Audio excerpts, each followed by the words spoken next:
来看有金控公司针对经济信心来做调查，发现讲民众对景气的看法是无介乐观哦。也毋过想要消费到尾厝意愿有增加，48%民众预期讲今年的经济成长率应该超过3%，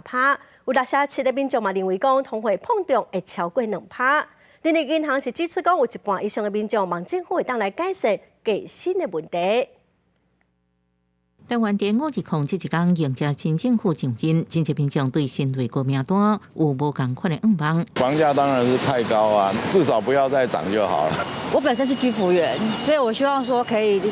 我们居服员的福利可以比较好一点，因为很久没有调薪水了。针对5日控大政府新人申请，都经济银行调查指出，有超过40%民众答出申请劳动甲教育部长，不过有机会应甲劳动部长对谈。有2%民众希望改善家庭照顾支持系统，互民众应兼顾头路甲家庭；有2%7%民众希望改善中国人就业问题。不过超过半数想要改善的问题是加薪的幅度约未到通膨。过去对2023年我们的平均薪资已经来到了4.5万，年增幅高达2.6，虽然是到2.6，但是同期的通膨呢却是到2.5，所以两相跟相减，你会发现实质的薪资并没有增加多少，几乎只等于0成长。伊面除了对新政局有新的愿望，也有金控公司针对5月做国民经济信心调查，发现民众对景气展望乐观指数下降，不过在消费甲买厝的意愿拢提悬。有将近半数的民众预计今年经济成长率在3%以上，